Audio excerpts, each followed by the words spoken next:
Cette émission est une réalisation de TCBH, propulsée par Derry Télécom. Et ça roule! Salut tout le monde, bienvenue à vos infos TCBH. Cette semaine à l'émission, on part pour Ottawa. Mais littéralement. Vous voulez en savoir plus? Alors c'est parti pour vos infos TCBH.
On part littéralement à Ottawa.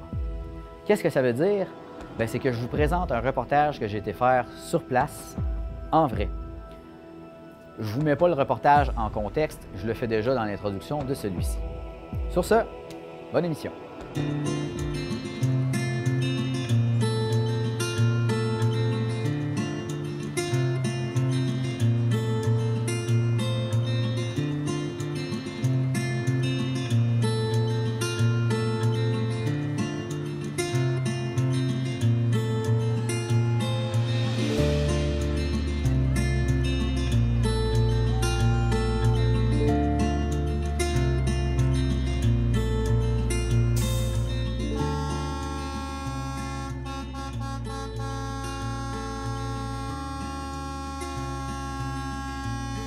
Certains reportages ont pour but de dénoncer des événements,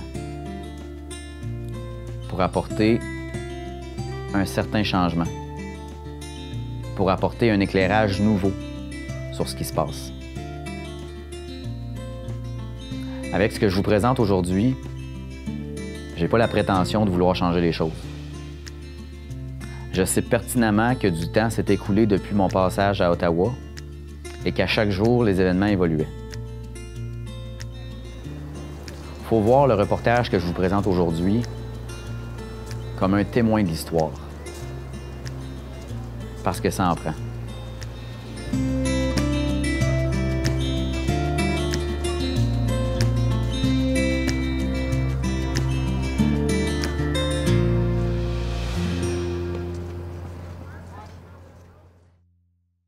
Bonjour tout le monde. Je me suis rendu à Ottawa pour vivre la situation par moi-même, pour la voir de mes propres yeux. J'ai été à Ottawa pour aller à la rencontre de l'humain. Je voulais enregistrer plusieurs témoignages des gens sur place pour garder des traces de comment ces gens-là ont vécu la situation au quotidien.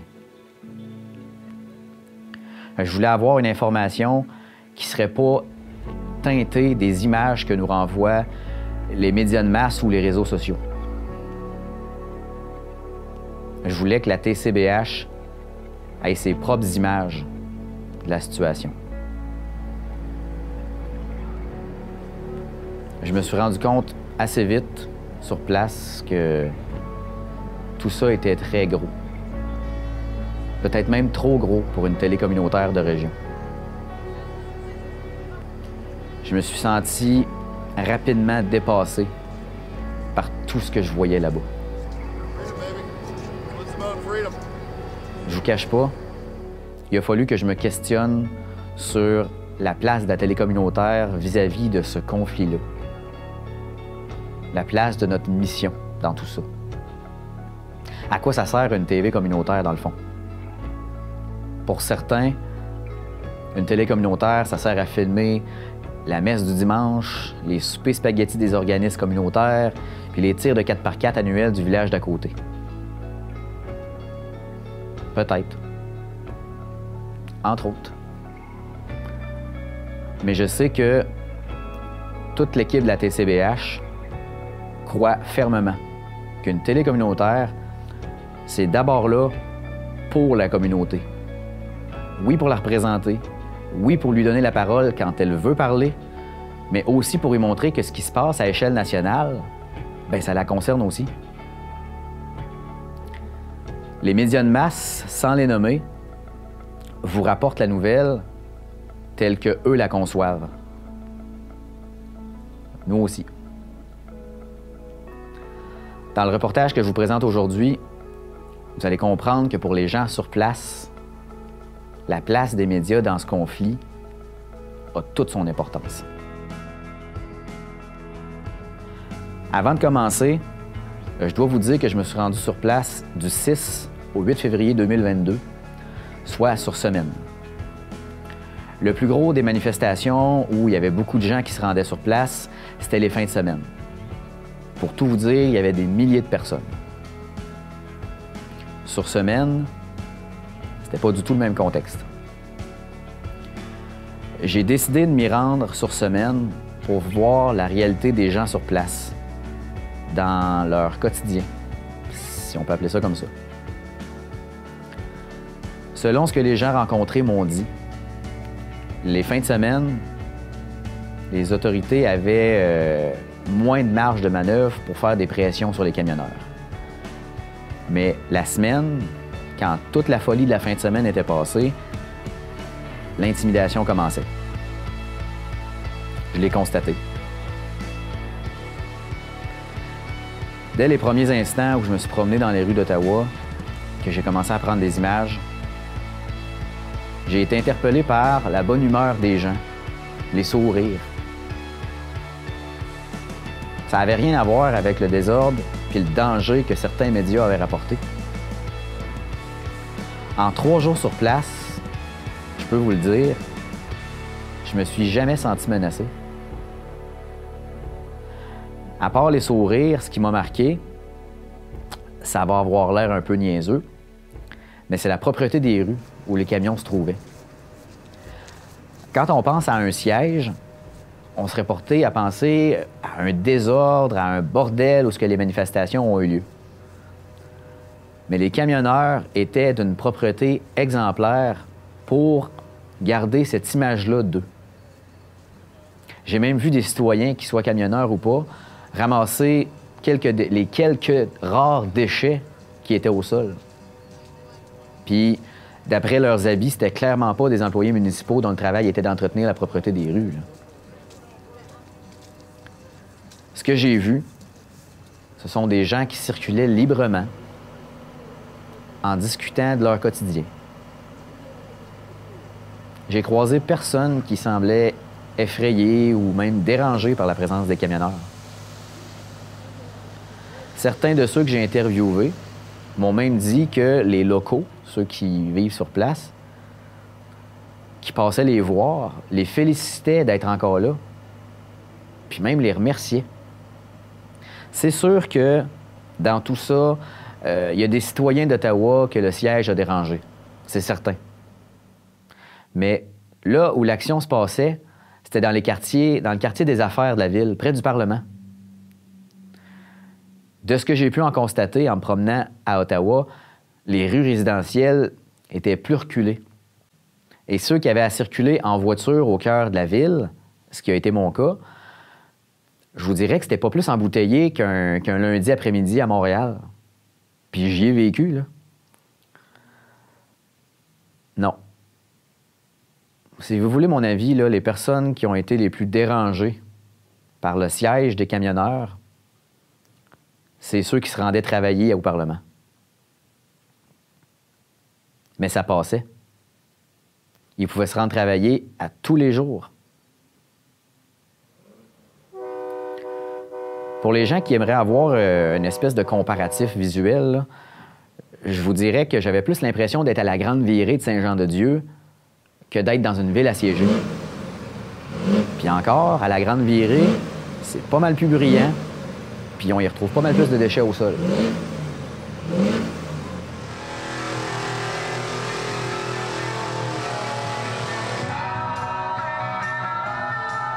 Donc, pour ceux et celles qui se plaisent à croire, sans s'être rendus sur place, que les manifestants sur place, ils n'ont pas de classe, ils dérangent, ils menacent la population locale, je peux vous dire que vous êtes dans l'erreur. J'ai moi-même, par le passé, participé à des manifestations à Montréal au printemps 2012, puis j'ai trouvé l'ambiance à Ottawa limite zen, comparativement à d'autres manifestations.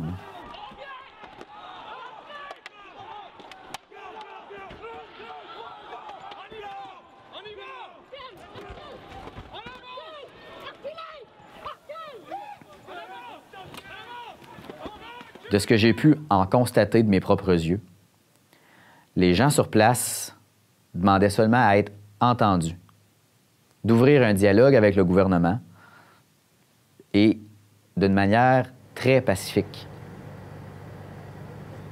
Dans certaines parties du monde, lorsqu'une partie de la population est en désaccord avec les dirigeants, ça brasse pas mal plus que ça, là. Pour avoir été présent sur place moi-même et m'être gardé un peu informé via les lives Facebook de certains, là où ça a le plus brassé, selon moi, c'est lorsque la force policière a été utilisée par les dirigeants pour mettre de la pression sur ces manifestants. C'est le seul moment que j'ai pu constater que ça brassait un peu. Ils font leur travail. Je suis d'accord. Mais comme tout travail, dans le cadre de leur travail, des incidents, ça peut arriver. Comme celui-ci. Oh, come on through. Come on through. What is happening here? Wow, what is this lady doing? Trampling. Trampling horses. Trampling. Stop it. Stop it. What? Oh my God. Oh my God. C'est possible là, que ce soit un accident. Mais d'après vous, je me fie à votre bon jugement, là.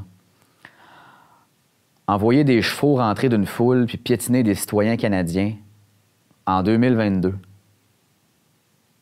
est-ce que c'est concevable?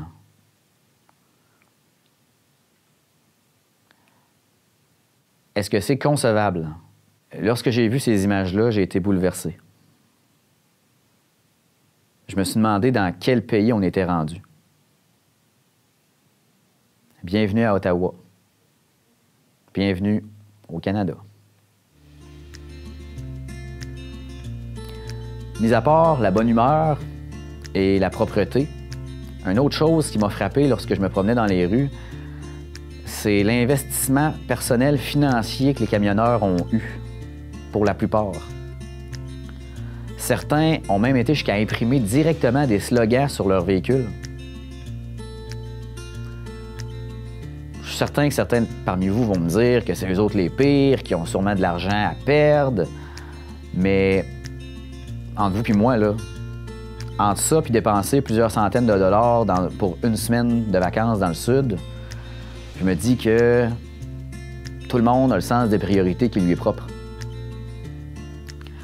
Certains ont le sens des priorités plus individualistes, puis d'autres plus pour le bien collectif. Mais ça regarde chacun d'entre nous. Tout ça part d'un conflit. D'un conflit sur les mesures sanitaires, sur des valeurs personnelles. Je tiens à vous dire que, sur le plan personnel, moi, dans mon entourage, j'ai autant de gens qui sont pour les mesures sanitaires que de gens qui désirent la fin de celles-ci. Donc, j'entends les discours des deux côtés. Et les circonstances de ce conflit-là m'ont fait me questionner, comme être humain, sur notre capacité à nous diviser sans arrêt. J'ai l'impression qu'on aime ça catégoriser, qu'on aime ça classer, qu'on aime ça diviser. Depuis l'arrivée du COVID dans nos vies, là, quand c'était pas les jeunes contre les vieux, c'était les vaccinés contre les antivax. Et je tiens à dire que ce terme-là, d'antivax, je n'aime pas l'employer parce qu'il y a clairement un énorme jugement de valeur qui est émis quand on le dit. Quand on parle entre nous des guerres, des divisions dans le monde, tout le monde est d'accord pour dire qu'on vivrait mieux sans la haine qu'apporte la division. Tout le monde est d'accord pour ça. Il n'y a personne qui va dire « ça en prend, c'est nécessaire à l'avancement de l'humanité ». Je suis conscient qu'on ne vit pas dans un monde de calinours. Là. Je suis conscient de ça. Là. Mais pourquoi tout le monde s'entend pour dire que les divisions sociales sont néfastes pour l'humain, mais que tout ce même monde-là entretient les divisions quand leurs voisins, leurs frères, leurs sœurs, leur mère, leur père, leurs grands-parents, leurs amis pensent tout simplement différemment d'eux? Pourquoi entretenir les divisions? Pour vous donner un exemple, tout le monde est d'accord, j'imagine, aujourd'hui, pour dire que la ségrégation qui avait été faite envers les personnes noires jusqu'à il y a quelques dizaines d'années seulement, c'était socialement inacceptable. Je pense qu'on est pas mal tous d'accord là-dessus. Donc pourquoi en 2022, au Canada, on permet que nos dirigeants entretiennent une certaine ségrégation des gens qui ne sont pas d'accord avec la prise d'un vaccin ou le port d'un passeport vaccinal? Votre code QR, c'est votre passeport vaccinal. Si vous avez 13 ans et plus, rendez-vous au québec.ca/passeport vaccinal pour télécharger votre passeport. Vous pouvez l'imprimer, le prendre en photo avec votre appareil mobile ou l'importer dans l'application VaxiCode. Pour accéder aux lieux publics et aux activités où l'on exige le passeport vaccinal, vous devrez aussi présenter une pièce d'identité. Obtenez votre passeport vaccinal au québec.ca/passeport vaccinal ou téléchargez l'application VaxiCode. Qui sont, selon moi, des choix très personnels. Ce que tu mets dans ton corps, jusqu'à preuve du contraire, je pense que ça te regarde.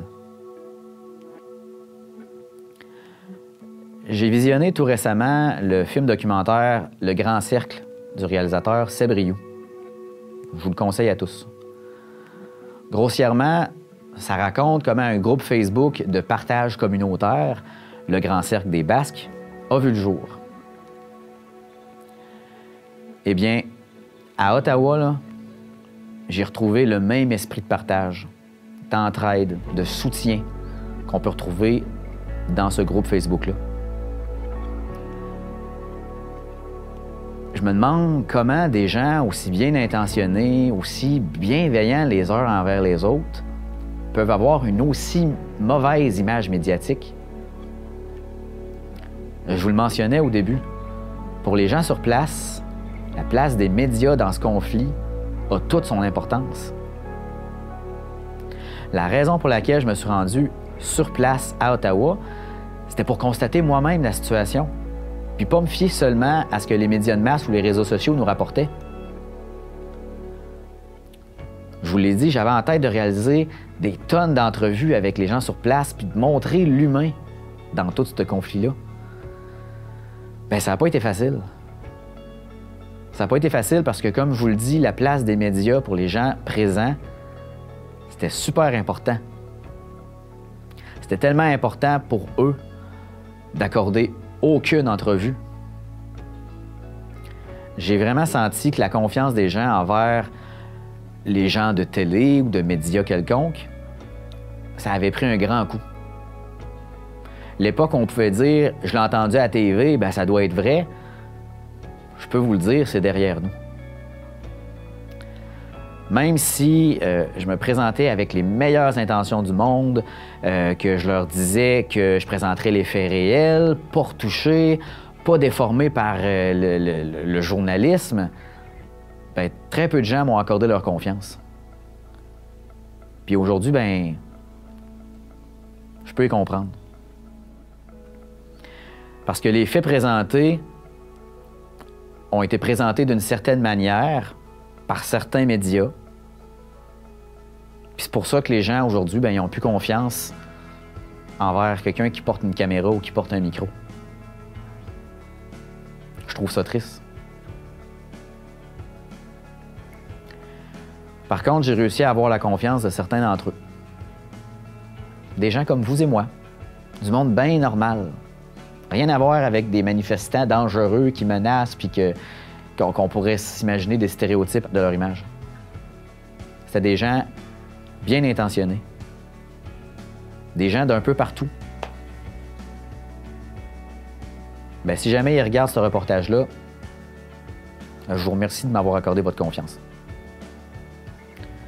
Je vous présente tout d'abord Anne Morin, qui est coiffeuse à Maniwaki. À elle, comme à toutes les autres personnes que vous allez entendre, je leur demandais tout simplement de me parler de leur expérience sur place jusqu'à présent. C'est ça que je voulais savoir. Certains en avaient long à dire, d'autres, pris par l'émotion, avaient un petit peu plus de difficulté à parler. Ça venait les chercher. Je vous l'ai dit, ce sont des humains comme vous et moi. Tu sais, on se ressemble pas mal plus qu'on est différents. Je vous invite donc à écouter leurs témoignages avec ouverture, avec respect, puis surtout sans jugement. Bonjour, moi mon nom c'est Anne Morin, je suis de Maniwaki. Je suis ici avec mon nouveau conjoint André Landry. Nous, depuis 2 ans, on est un couple, je vous dirais, qui n'a pas tellement embarqué dans cette vague-là. On a commencé à voir qu'il y avait des petites lacunes dans tout ça. Moi, je suis une maman hockey, une hockey mom, non vaccinée. Et puis, mon conjoint aussi, on n'a pas voulu embarquer dans cette vague-là. On trouve ça un petit peu désespérant, ce qui se passe. Il faut qu'il y ait vraiment un changement. Fait que quand on a vu qu'il y avait un beau convoi comme ça, on s'est dit non, il faut faire partie de ce changement-là. Fait qu'on a pacté bagages, on ne savait pas trop dans quoi qu'on s'embarquait. On est parti, puis on est arrivé ici vendredi passé, ça fait maintenant 11 jours. On est parti avec un petit pack-sac sans savoir quand on était pour revenir à la maison. Moi, j'ai un salon de coiffure.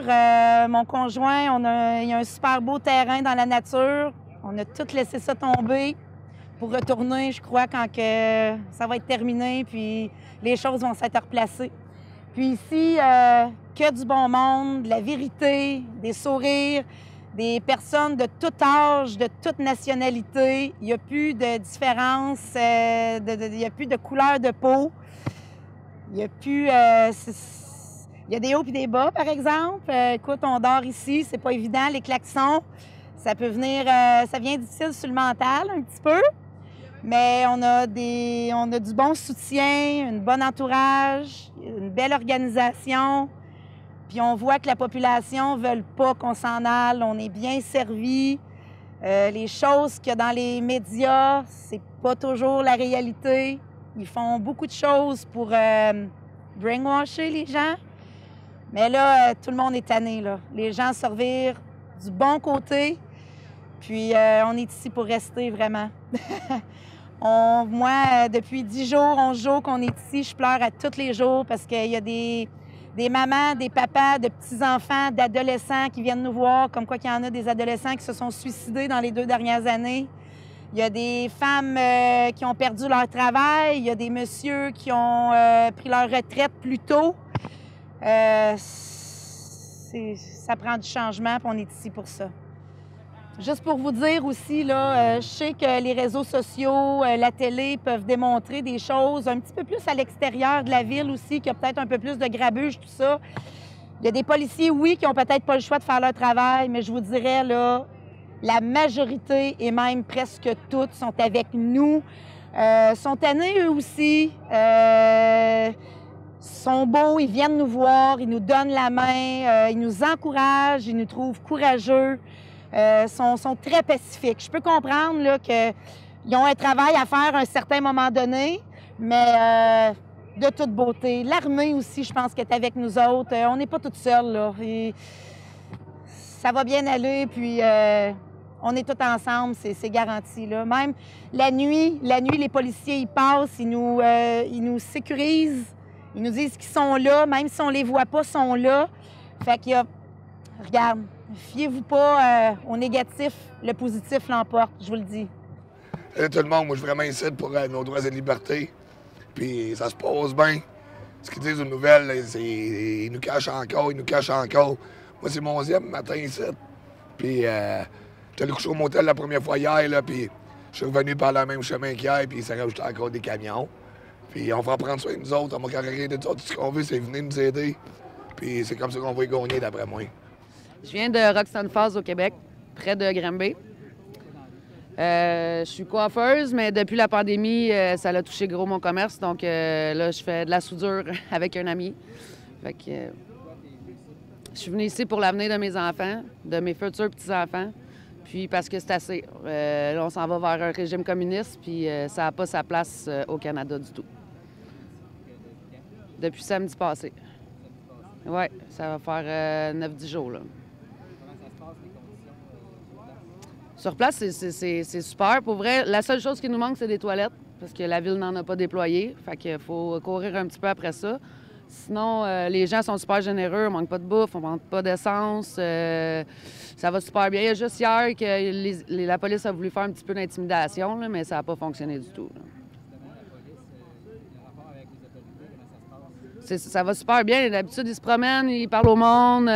Ce matin, j'en ai vu même flatter des chiens, puis le gros sourire aux lèvres. En tout cas, ils sont de notre bord. Moi, j'ai parlé avec une police en civil, puis elle est venue me serrer la main puis dire qu'il était fier, puis il aimait ce qu'on faisait. Dans le fond, ils nous supportaient. C'est sûr qu'ils ont des ordres, mais maintenant, comme qu'est-ce qu'ils ont fait hier, c'était pas légal. Donc, à un moment donné, il va peut-être falloir qu'ils se lèvent eux autres aussi contre le... Ils vont faire des choses contre leur gré, puis ça va leur retomber dessus plus tard, là. C'est ça. Non vacciné. Et je le serai jamais. Je m'appelle Tudor, je suis camionneur. J'arrivais au Canada depuis 16 ans. Je fais ce métier. Je protestais aujourd'hui pour les droits et la liberté de notre pays, le Canada. J'ai été né en Roumanie.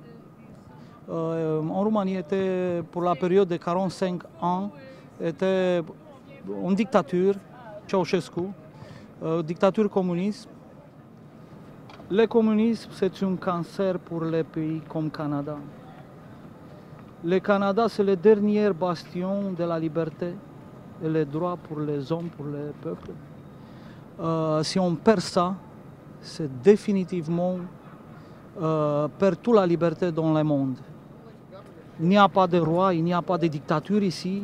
Ici, sont depuis quelques siècles étaient développés, nés de personnes, de peuples, avec la liberté pure. Il n'y a pas d'opprimation, il n'y a pas de rien. On a besoin de garder la liberté. On a besoin de garder la liberté pour nos enfants, parce qu'on a peur ça, nos enfants sont esclaves pour toujours. It's a nightmare, it's a cancer. Pour ça, nous sommes aujourd'hui ici. Je suis parti dans la Roumanie, de l'Est Europe. Je suis venu ici et la dictature s'en vient après moi. Ici, Ça, c'est tout. Bonjour, je m'appelle Simon Vallée, camionneur broker. Perdu mon emploi aujourd'hui à cause de la cause. Et puis, je tiens beaucoup à la cause. On est ici pour rester. On est ici pour rester tant longtemps qu'on n'aura pas aller chercher notre gouvernement avec nos demandes qu'on fait. Les demandes sont simples, se fait en une phrase. On veut enlever 100 des mesures COVID Qu'est-ce qu'on veut, c'est d'apprendre à vivre avec la COVID. Je suis parti avec mon convoi le 28, et puis, me voilà, encore ici. Comment ça se passe au quotidien? Ah. Il y a un amour ici, là. Merveilleux. On se fait serrer dans les bras par les gens. C'est merveilleux, ça ne s'explique pas. J'ai parlé énormément, j'ai tellement parlé que j'en ai plus de voix, comme vous pouvez le constater. Non, c'est la joie. On sent qu'on est la lumière au bout du tunnel. C'est une toute merveille. Vraiment, là. C'est quelque chose à venir vivre. La vérité, c'est quoi la vérité ici? On vit dans une autre planète. Pas de masse. Plein de sourires. Les gens sont heureux. Heureux de joie. Les gens pleurent de joie. C'est quelque chose qui ne s'explique pas. C'est quelque chose qui se vit. J'invite tous les gens à venir le vivre. C'est wow. Pas obligé d'amener des cadeaux, pas obligé d'amener rien. Juste la présence, ça suffit. Les petits mots des enfants, les petits coloriages des enfants, c'est beau. Ça te touche. C'est quoi la relation avec les autorités jusqu'à maintenant? Aucun problème pour ma part. On est dirigé par des gens, nous ici, le convoi. On écoute qu'est-ce qui se passe. Là, on est en trêve. On est 10 jours qu'on n'a pas le droit de klaxonner. Dans ce 10 jours-là, qu'est-ce que je souhaite énormément? C'est que notre premier ministre Trudeau, il sorte de là et qu'il commence à négocier. On fait une trêve. On entend, là, c'est le calme total. C'est ça, qu'ils sortent, qu'ils viennent négocier. Nous, on demande. C'est une phrase. Enlever les mesures sanitaires. Reprendre une vie normale. Qu'est-ce que vous souhaitez pour la suite? Avoir une vie normale. Retrouver un travail. Aller travailler. Faire ce que j'aime comme travail. Moi, c'est pas ma place, c'est d'arrêter ici. Ma place, c'est d'être sur la route, puis on fait nos livraisons qu'on a à faire. Sur place, j'ai aussi rencontré une connaissance. Pour ceux qui regardent nos émissions régulièrement, bien, le nom de Roxane Boulay doit vous dire quelque chose. J'avais fait une entrevue Zoom avec elle il y a quelques semaines, au début du siège, je pense même, pour savoir comment ça se passait pour les gens sur place. Bien, j'en ai profité pour qu'elle et son conjoint Paul nous fassent une petite mise à jour de la situation au moment de mon passage à Ottawa. Moi, c'est Paul Desjardins, de Sainte-Eulalie, Québec. Puis moi, c'est Roxane Boulay, de Sainte-Eulalie aussi. Comment ça se passe au jour 11, en date d'aujourd'hui? Qu'est-ce qui se passe? L'ambiance a beaucoup changé. Bien, je dirais que là, ça fait 2 fins de semaine qui viennent de passer. Fait que le party, c'est la fin de semaine, là. Du vendredi soir au dimanche, là. Les gens avaient besoin de se défouler, ils se sont défoulés. Ils ont démystifié aussi. Les sceptiques sont venus dans la 2e semaine. On s'attend à ce que dans la 3e semaine, ce soit d'autres genres de personnes encore qui viennent. Ça dérougit pas. Il y a eu tellement de monde samedi et dimanche. C'est incroyable. La solitude des gens est toujours là. Le patriotisme, la gratitude, les merci, c'est de partout. Mais nous, on est fatigués. Les klaxons à journée longue, ça demande beaucoup d'énergie. On arrive le soir, puis on se regarde. On va peut-être regarder un film, finalement, à 10 heures, on est passé. Ça nous prend presque 1 heure se préparer pour dormir. De tout retransférer, tout ça ici, de changer puis de disposer tous des trucs en avant, ça nous prend presque 1 heure. Fait que à 10 heures, on dit qu'on se couche, bien, il est rendu 11 heures quand on se couche, fait qu'on nage jusque-là. Ça commence tôt aussi, je veux pas, le bruit à l'extérieur. Fait que l'ambiance est différente dans la semaine, c'est plus sérieux. Là, il vient de tomber une injonction pour un silence. Pas aucun klaxon pendant 10 jours. Cette injonction-là a été demandée par la Ville d'Ottawa au niveau fédéral et c'est parfait. On devait atteindre le palier fédéral et on restait toujours au niveau du municipal avec la police, le OPP, et puis ben ça bloquait là. Mais en faisant ça, ça nous a donné l'opportunité d'atteindre le fédéral comme fallait le faire pour pouvoir se rendre plus loin dans la progression des négociations. Et puis, ben là, si tu klaxonnes, tu peux recevoir un beau ticket. Cette injonction-là permet aux policiers de donner un ticket. Bien, depuis ce temps-là, depuis que ça a été demandé à partir de 3 heures aujourd'hui, Il n'y a plus un son. La ville est complètement silencieuse. Paul, vivre au quotidien dans un espace de 8 pieds carrés, ça fait quoi? C'est pas facile. C'est une logistique qui est assez difficile. Parce qu'à un moment donné, on a bien beau bien s'entendre. À un moment donné, on a une petite friction, mais c'est pas grave. On réussit à s'entendre quand même. C'est juste que c'est la fatigue, à un moment donné, qui fait en sorte que la friction est là, sinon il n'y aura pas. Aussi, les klaxons, on avait tout le tour, là, c'est épuisant. Vraiment très, très épuisant mentalement.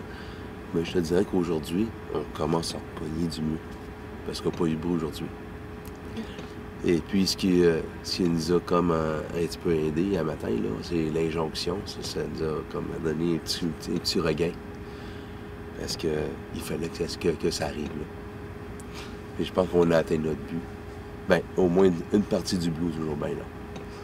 Puis, on a entendu des choses aussi à la Chambre des communes aujourd'hui, là. On a entendu des belles choses. Je peux pas répéter, je comprends pas l'anglais vraiment très bien, mais Roxane a compris, elle. Qu'est-ce qui s'est dit? Bien, en gros, le remplacement de M. Erin O'Toole, donc la dame qui l'a remplacé, j'ai pas réussi à voir son nom parce que ça passait trop vite. Beaucoup plus de torque, beaucoup plus de caractère qui fait qu'elle va faire avancer les choses. En tout cas, ça s'enligne comme ça parce que elle disait, bon, mais là, il va falloir apprendre à vivre avec le virus. C'est assez, là, les mandats. C'est assez, là, il faut les lever. Il faut les écouter, ceux qui sont à Ottawa présentement. De tout déballer ça. Puis on a fait comme... C'est ça qu'on veut. Enfin, quelqu'un qui entend puis qui comprend. On le sait tous qu'il y en a un nouveau virus, là, puis ça fait 2 ans qu'on vit avec, puis plus ça va, plus il se dégrade. Depuis la nuit des temps, là, l'être humain s'est adapté. Ben, c'est pas aujourd'hui que ça va changer. Donc, on va apprendre à vivre avec, puis on va faire comme le reste, on va évoluer à travers ça. C'est aussi simple que ça. Mais madame-là, elle a tout compris ça. Fait que moi, je suis bien, bien contente de voir qu'il y a enfin quelqu'un qui a du sens, qui est pas... Puis on parle pas de politique, là, on parle vraiment de quelqu'un qui a utilisé son gros bon sens. Fait que non, la Chambre des communes, ça allait brasser aujourd'hui. Il était temps. Pourquoi, Paul, est-ce que les gens ont de la difficulté à se faire approcher par une caméra? Ils sont craintifs. Ils sont craintifs parce que déjà, les médias traditionnels, on sait très bien que c'est pas la vérité qu'ils disent. Des fois, il y a d'autres gens qui les nourrissent, que c'est ça qu'ils veulent faire entendre. Puis, quand ils viennent ici, ils vont aller voir dans un coin où qu'il y a pratiquement rien. Bon, en quoi qu'il va arriver un événement, ils vont plus passer ça que de passer la vérité qu'est-ce qui se passe. Et puis, les gens aussi, ils veulent plus parler aux caméras qui sont traditionnelles. Et moi, j'en fais partie d'un aussi, de ceux-là. Puis, non, moi, je pense que on est rendu là. On a eu des vents comme quoi que les hôtels refusaient d'ouvrir leurs portes aux gens qui faisaient partie du mouvement camionneur. Est-ce que l'un de vous peut me parler de ce dossier-là? Mm-hmm. Bien, moi, en faisant beaucoup de live sur Facebook, j'ai accès à des informations qu'on me donne littéralement sans que je les ai demandées. Et là, 2-3 personnes étaient en train de parler, de chatter sur... pendant que j'étais en train de faire un live, puis je vois passer... oui, bien, ma belle-sœur travaille dans un hôtel à Ottawa, puis le gouvernement a réservé toutes les chambres de son hôtel pour tout le mois de février. Avec l'argent des contribuables.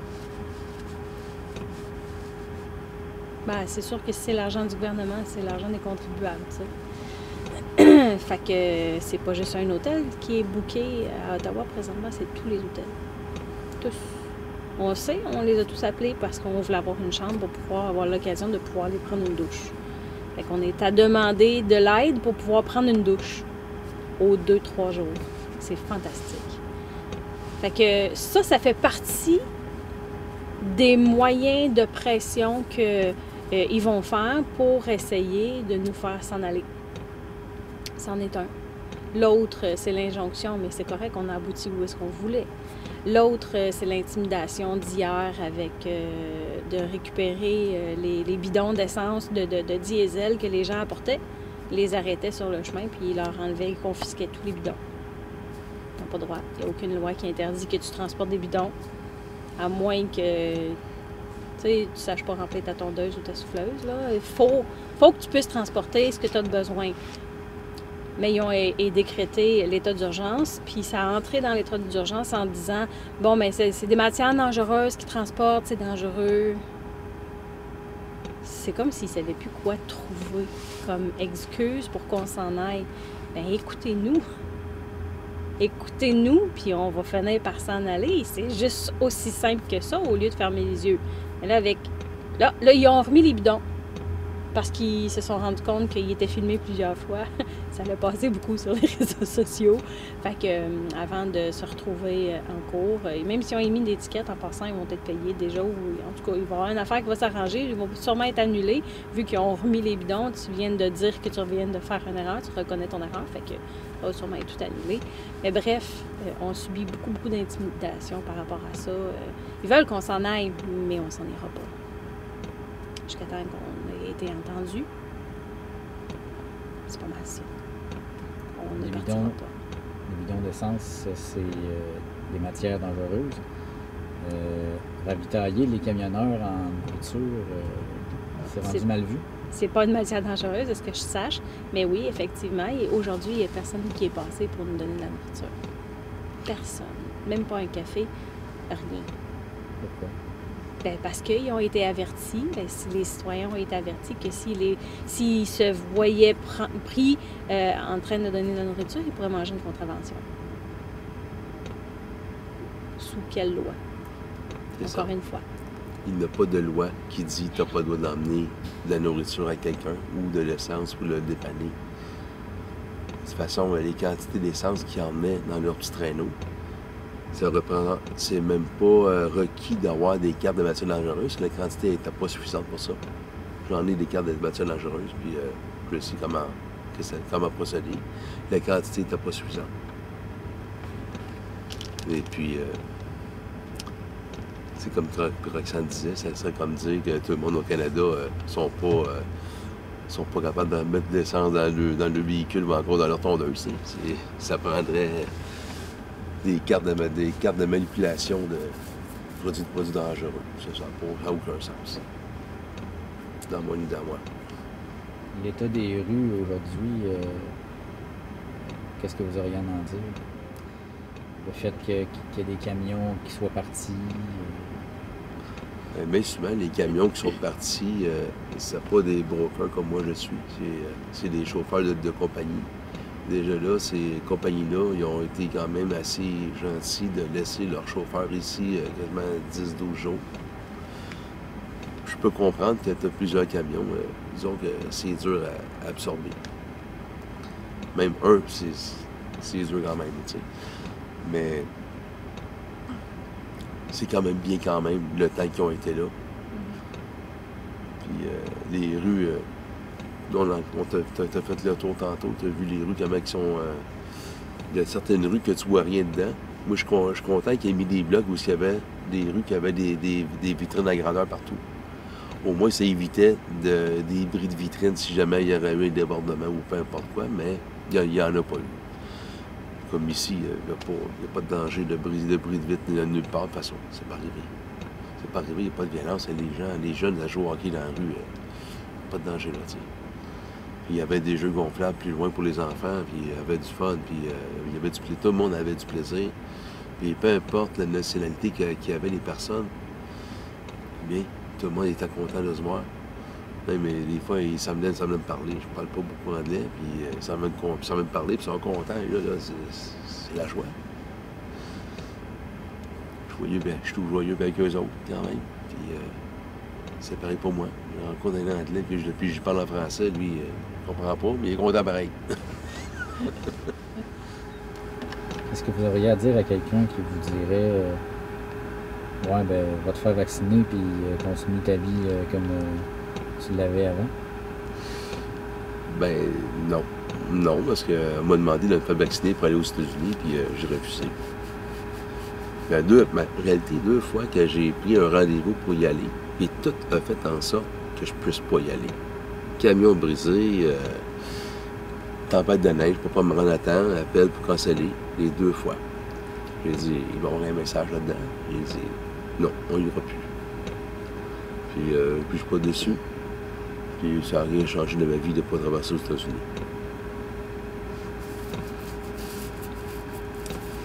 J'ai plus de choses à dire. C'est un produit qu'on ne connaît pas. C'est un produit qui est en expérimentation, phase 3 jusqu'en juin 2023. Donc, il n'est même pas approuvé par Santé Canada. Donc, je ne sais pas qu'est-ce qu'il y a dedans, à part qu'on sait qu'il y a du graphène dedans, entre autres. Ça va pas dans le corps, ça, le graphène? Non. J'essaie de prendre soin de ma santé depuis plus de 5 ans. Fait que, il est hors de question que je me mette quelque chose dans le corps que je ne sais pas de quoi il est constitué, puis ni ça va être quoi ses effets secondaires. Si on regarde les études de la FDA présentement, il y a un juge, il y a un procès qui vient de commencer par rapport justement à tout ça. Et ils avouent publiquement qu'il est dangereux puis qu'il cause des myocardites. Bien, des myocardites, c'est des crises de cœur. Puis bien, tu peux en mourir d'une crise de cœur. Fait que tu as le choix entre choisir un virus qui va peut-être t'amener vers là parce que tu as des comorbidités, comme on a déjà parlé, ou que tu es de santé fragile ou quelqu'un qui est immunosupprimé, ou tu choisis un vaccin que tu sais pas ce qu'il y a dedans, tu sais pas ce qu'il va te faire, mais peut-être que ça se peut que tu fasses des crises cardiaques, puis encore là, peut-être qu'il va faire encore plein d'autres choses, puisqu'il y a des gens qui ont fait de la super haute tension, d'autres qui ont développé des cancers qui se sont réactivés. Ça, c'est des études que vous allez voir dans les 10 prochaines années, parce que le vaccin, ça prend 10 ans habituellement avant d'être mis en marché. Ça prend 10 ans. Ça n'a même pas pris 1 an. Il avait déjà trouvé une solution. Mais par contre, le virus du sida, lui, il n'y a toujours pas de solution. Il faut au-dessus de 40 ans. Il faut se poser des questions. Fait que non, je ne mettrai pas ça dans ma peau. Il n'y en a pas question. C'est non. Je vais accepter le fait que peut-être que je vais pogner la COVID, puis je vais m'en sortir. On vous souhaite quoi pour la suite? Que ça se règle quand même assez rapidement. C'est le fun d'être dans le camion, c'est le fun de protester pour ses droits, sa liberté et retrouver un quotidien plus paisible, mais j'ai hâte quand même de retourner chez nous. Chez nous, c'est plus grand que ça. Je suis pas en train de faire attention entre la litière de mon chat, sa nourriture, puis pas recevoir rien qui est en haut, puis manger sur un petit coin de table, des affaires réchauffées au micro-ondes. Bon, chez nous, il est mieux que ça, puis j'ai une grande place, puis j'ai hâte de pouvoir en profiter. Mais s'il faut qu'on reste ici encore, bien, on va rester ici encore, parce qu'on ne va pas lâcher à moitié. On a commencé à avoir un petit bout de la couverte. Bien, on va repartir quand on va avoir toute la couverte. Moi, c'est ça. Toi, tu veux-tu rester avec moi? Bien, à moins que tu vas être campé sur le coin de la rue de seul. Oui, je vais rester. Je vais rester au maximum de ce que je peux rester. C'est sûr qu'à un moment donné, il y a un temps où tu te dis, ouais, financièrement, peux-tu rester encore longtemps? On peut rester un petit bout encore, mais combien de temps, on ne sait pas. C'est quand qu'on va étudier ça, qu'on va regarder combien de temps qu'on va pouvoir faire.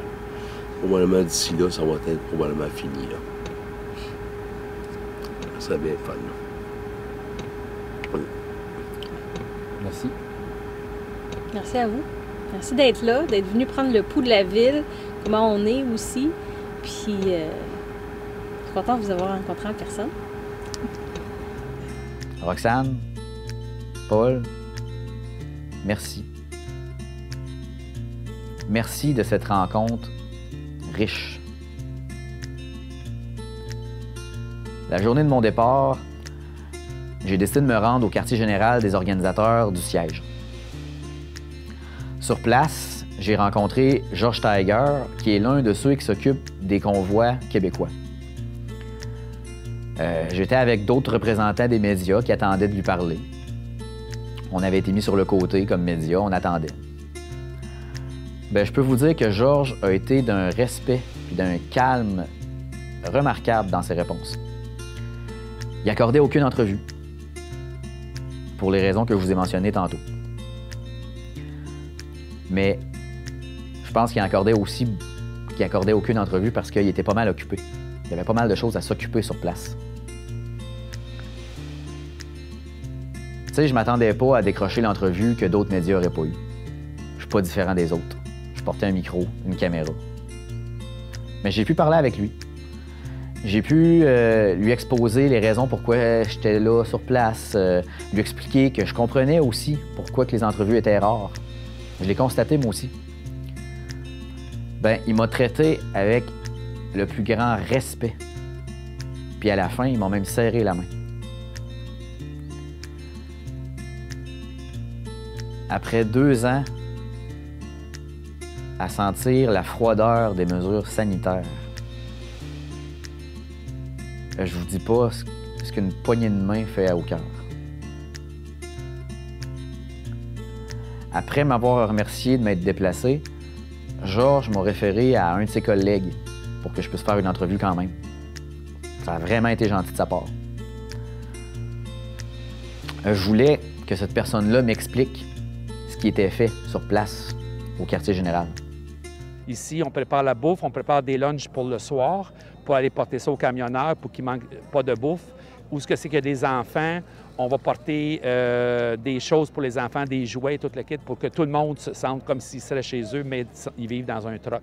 Et c'est pour ça qu'on s'est rendu... Moi, je me suis rendu sur ce site-là ici pour aider les gens, parce que je viens d'être à ma retraite décembre dernier, et j'en ai des petits-enfants, puis j'ai des enfants, et on ne veut pas laisser tomber ces gens-là qui nous supportent pour vraiment aller chercher un meilleur héritage pour nos futures générations. Fait que c'est vraiment de l'aide humanitaire qu'on fait ici. Même on les supporte financièrement. S'il y a certains camionneurs qui ont des difficultés financières, on a fait des levées de fonds et ces levées de fonds-là ont été à 100% données. C'est vraiment du bénévolat qu'on fait pour aider ces gens-là. Même on est rendu qu'on refuse des dons. Il y a des gens qui font 4 heures pour venir porter des dons. Des fois, on est obligé de le refuser parce qu'on n'a plus de place. Puis ça ne donne rien de garder toute cette nourriture-là ici ou toutes ces choses-là parce qu'on va le perdre. Fait que si on a trop de nourriture ou trop de choses ici, bien, on connaît les centres ici où c'est qui aident les itinérants ou tout le kit. Notre overstock, on va porter ça aux itinérants. Je sais qu'on s'est fait salir là-dessus qu'on volait les itinérants, mais c'est le contraire, on fournit les itinérants. Moi, je suis ici depuis le début. Le vendredi, vendredi, 2 semaines ou 1 semaine, 11 jours en tout cas, peu importe. Et c'est certain qu'il y a 3 jours, je vais aller voir mon épouse parce que mon épouse me réclame. Fait que, après ça, je reviens ici passer un autre temps et je retourne chez moi à tous les 5 jours chez moi. Mais moi, je reste quand même assez loin d'ici. Je reste dans le nord du Québec. Fait que ça me dérange pas. Ça me fait chaud au cœur d'aider tous ces gens-là. Sur le chemin du retour vers Gatineau, dans les rues parfois sinueuses d'Ottawa, ben, je me suis arrêté près d'un centre de dons pour aller jeter un coup d'œil.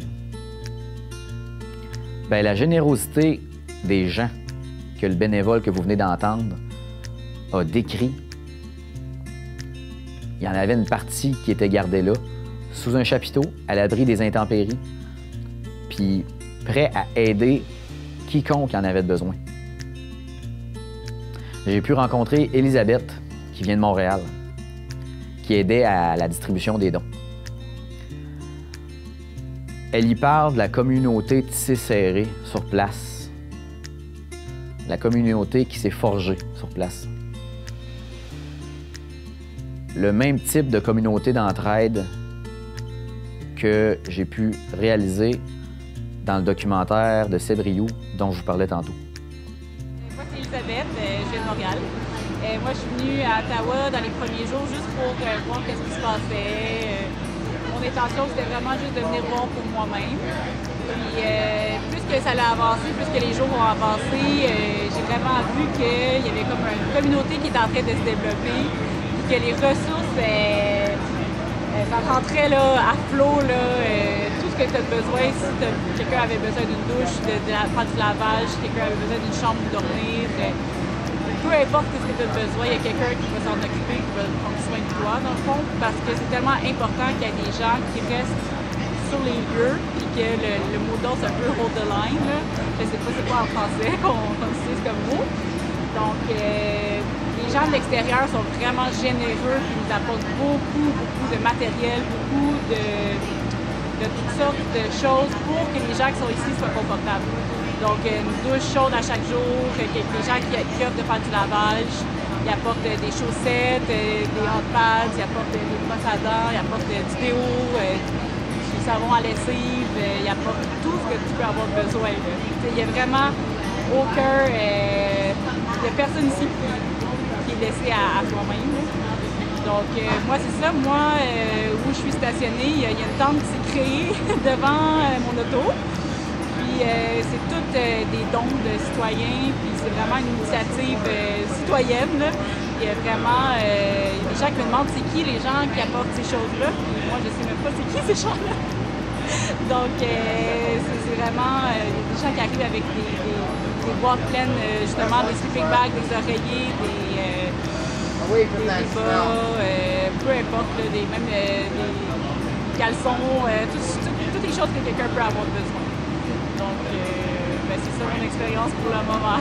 Donc, moi, en ce moment, j'essaie de justement aider à distribuer toutes ces choses-là que les gens amènent.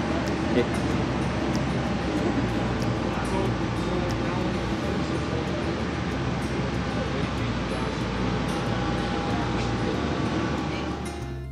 Sur le chemin du retour, qui prenait à peu près 7 heures, entre Gatineau et Saint-Fabien, j'avais la tête pleine. Les jours qui ont suivi mon passage à Ottawa,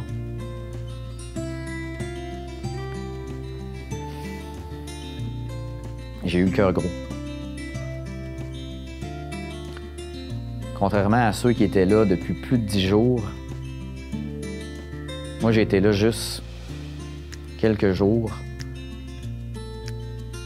Puis de vivre ça, ça m'a viré à l'envers. Imaginez maintenant pour ceux qui sont là depuis le début. Les témoignages que j'ai recueillis, les rencontres que j'y ai faites, ça a été une vague d'amour, ça a été une vague de joie, mais ça a aussi été beaucoup de tristesse de constater tout ça. Au-delà du quotidien d'une télé communautaire qui, pour plusieurs peut-être, c'est de filmer les messes du dimanche, les soupers spaghettis des organismes communautaires, les tirs de 4x4 annuels du village d'à côté, pendant quelques jours, là, j'ai vraiment eu le sentiment que mon micro puis ma caméra servaient à quelque chose de plus grand.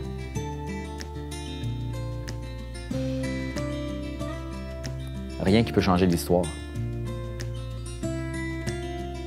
mais qui au moins m'aura permis d'en faire partie.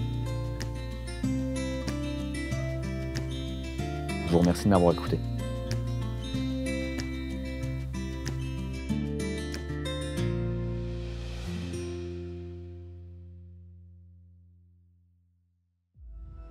C'est ce qui conclut notre émission.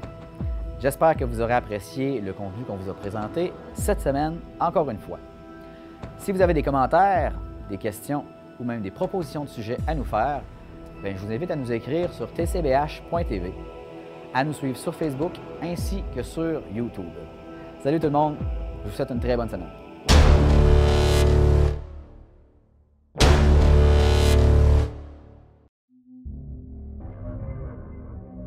Cette émission est une réalisation de TCBH, propulsée par Derry Télécom.